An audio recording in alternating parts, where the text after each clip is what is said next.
is the little mattress for my cloth doll's bed, unstuffed. And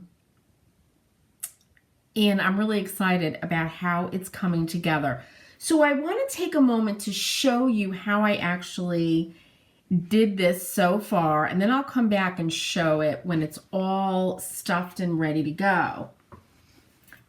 So here's the bed. This is an antique metal doll's bed that I have been looking for in my house forever.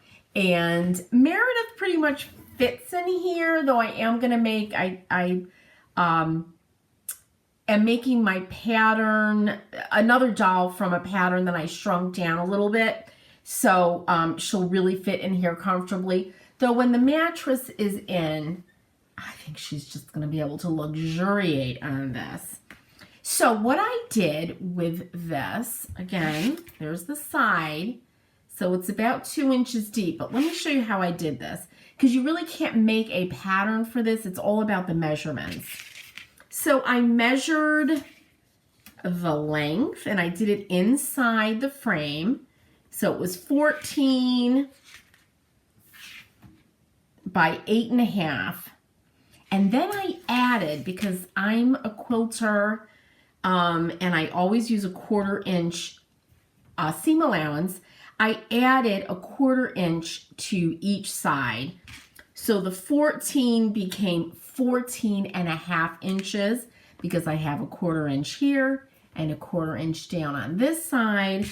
And then I added, again, a 1/4 inch on each side for the width. So that became 9.5 inches. And I cut out, oh, and the last important measurement, so make sure you write it down, is the depth. How deep do you want this? So this is 2 inches deep.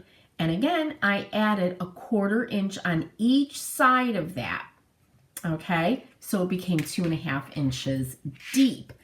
And then I used this beautiful ticking, antique ticking that I've had for a while. I collect all kinds of old fabric. So I'm like, okay, here's a ticking, antique ticking worthy project. So I cut out my 2 rectangles, right? 14.5 by 9.5, with the stripes going the long way. Okay, going like this, both sides. And then I cut out a 2-inch strip like this for the sides. So I have the lines going up and down, right? So you see that, up and down on the sides here. Or how could you even say that? Horizontal? No, vertical. There you go. Have I revealed that I'm really dyslexic? It's funny. And I'm always so proud of myself when I can make a pattern being dyslexic like this. So I cut these 2 rectangles out.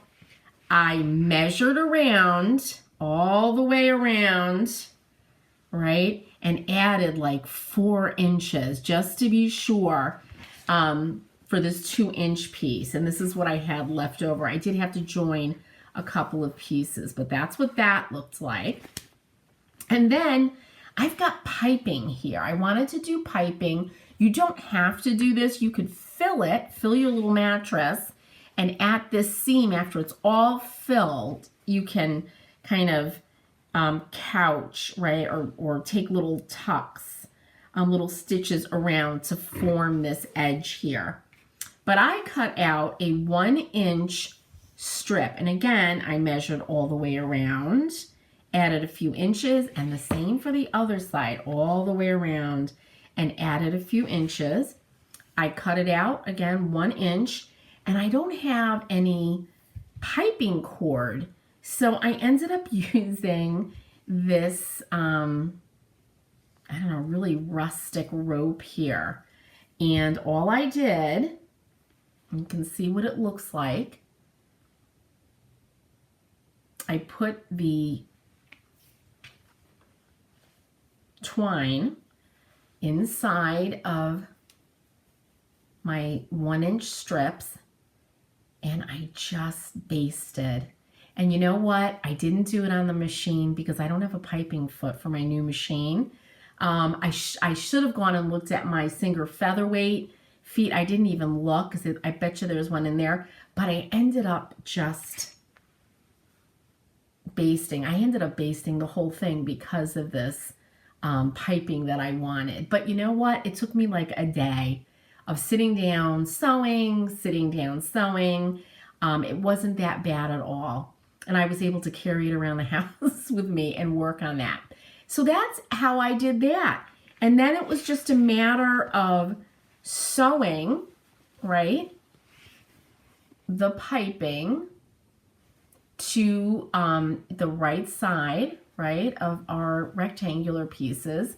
And I did mark my sewing line to make life easier for me. I marked it on both these rectangles on the wrong side. And then I was able to just stitch along, and I sewed on the piping. The one thing you have to be careful about, oh, the last thing I wanted to tell you before I tell you that, is I used, and I don't have it in front of me, a little bon maman, you know, that French marmalade and jellies. I used one of their jars to create, the tiny jar lid, to create this curve. And I just went around and put the jar lid down on my sewing line and created that nice round edge there. Let me look behind me. I don't have any small ones, but it was just, you just need a little curved something or other to kind of put down and then trace when you're marking your sewing line, and that'll make your life a lot easier.